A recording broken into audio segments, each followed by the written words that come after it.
ফেব্রুয়ারি আমাদের কাঙ্ক্ষিত নির্বাচন, যেটার জন্য সবাই অপেক্ষা করছি। এত বছর পর আমরা নির্বাচনে ভোট দিব, এটা আমাদের অধিকার। তো আপনারা চিন্তা করে দেখবেন, আপনাদের এই আসনটা নিরাপদে থাকবেন, আপনাদের সন্তানেরা ভবিষ্যতে নিরাপদ থাকবে। আপনাদের যে সুযোগ সুবিধা দেওয়া হবে, কোন সরকার কোন নেতা আসবে, সেটা কিন্তু আপনাদেরকে সিদ্ধান্ত নিতে হবে আপনাদেরকেই। বিএনপি সর্ববৃহৎ দল, জনপ্রিয় দল, সেই দলে এখনো চূড়ান্ত মনোনয়ন দেওয়া হয়নি। আমি বলবো এখনো চূড়ান্ত মনোনয়ন দেওয়া হয়নি। আমি শেষ দিন পর্যন্ত চেষ্টা চালিয়ে যাব, কারণ চেষ্টার উপর কিছু নেই, চেষ্টা করলেই ফল আসবে। এবং এই পরিকল্পনাকারী এবং এই ফল দিবেন আল্লাহ তাআলা। মানুষের হাতে কি আছে? যা প্রমাণ আছে 2001 সালে আমার আব্বা নমিনেশন পাওয়ার আগে আধা ঘন্টা আগে দেওয়া হয়েছিল আলমগীর সাহেবকে, আপনারা জানেন। আধা ঘন্টা পর সেই নমিনেশন দেওয়া হয়েছে আমার বাবার হাতে। তা অনেক কিছুই সম্ভব যদি আমাদের সব নিয়ত থাকে, আমরা জনগণ যদি ভালোবাসা থাকে, দোয়া থাকে, তাহলে ইনশাল্লাহ সবকিছু হতে পারে। আমি আশা রাখি, আপনারাও আশা রাখেন। আমি নির্বাচনের একজন প্রার্থী, আমার কোনো এমপি বা ক্ষমতাবান হওয়ার জন্য না, আমার বাবাও করেননি ক্ষমতাবান হওয়ার জন্য না। উনি এমপি হওয়ার আগেই অনেক ক্ষমতাবান ছিলেন।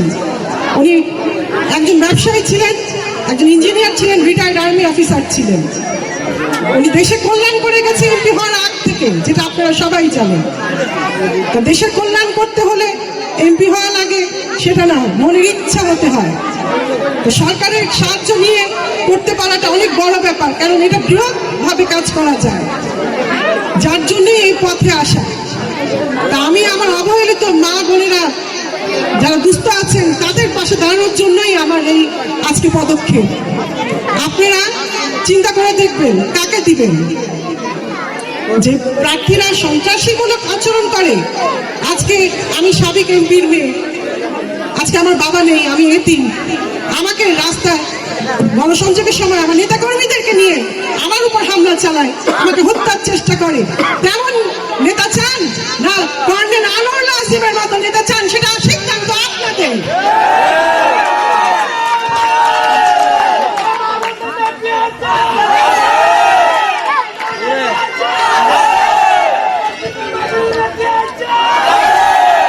তদন্তের রিপোর্ট এখনো আসেনি, তদন্তই করা হয়নি, রিপোর্ট কোথা থেকে আসবে?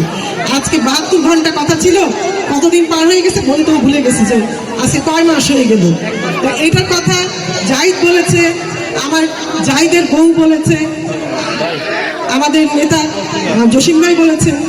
তো এইটার উত্তর কিসে দিতে হবে আপনারা তো বুঝে গেছেন, এই উত্তর আপনারাই দিবেন, এই তদন্তের রিপোর্ট আপনারাই বের করবেন। আমি আপনাদের কাছে দিয়ে দিচ্ছি, এই দায়ভার আপনারা নেবেন। কারণ আজকে একজন সাবেক এমপির মেয়ে, আমি আপনাদের কাজ প্রতিনিধি হিসেবে কাজ করতে চাই। তার যদি রাস্তায় এরকম হামলা করা হয়, তাহলে আপনারা সাধারণ জনগণরা কিভাবে রাস্তার বাইরে বের হবেন? আপনাদের মেয়েরা যারা পড়াশোনা করতে চায়, চাকরি করতে চায়, তারা কতটুকু নিরাপদ থাকবে? এই চিন্তা করে আপনারা সে ভোটে গিয়ে আপনারা আপনাদের সিদ্ধান্ত দিয়ে আসবেন ইনশাল্লাহ।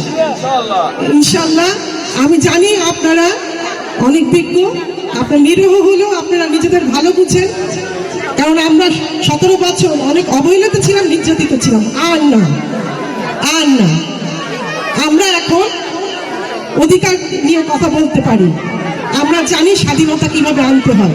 71-এর স্বাধীনতা এনেছিলাম, সে স্বাধীনতার পর আবার এনেছি 24শে জুলাইয়ের স্বাধীনতা।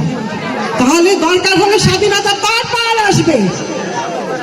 আমাদের অধিকার নেওয়ার জন্য আমরা স্বাধীনতা, যেখানেই আমাদেরকে পরাধীনতার মধ্যে রাখবে, আমরা স্বাধীন হওয়ার জন্য যুদ্ধ করব ইনশাআল্লাহ। শেষে বলছি, আমাদের দেশনেত্রী বেগম খালেদা জিয়া শারীরিকভাবে খুবই অসুস্থ। আপনারা প্রতি ওয়াক্তে নামাজে মোনাজাত ধরলে আমাদের নেত্রীর জন্য দোয়া করবেন, উনি দীর্ঘায়ু কামনা করবেন। ধন্যবাদ সবাইকে। বাংলাদেশ জিন্দাবাদ।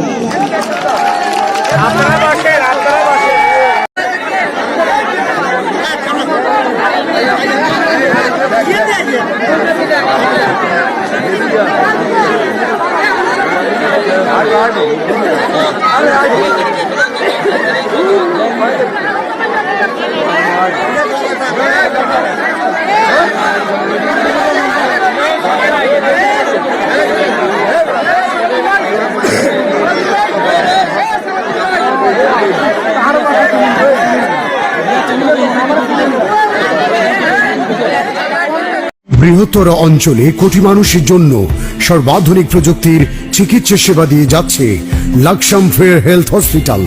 Laksam fair health hospital, Shanta complex, দক্ষিণ বাইপাস রোড, লাকসাম। আন্তরিকতায় স্বল্প মূল্যে উন্নত সেবা।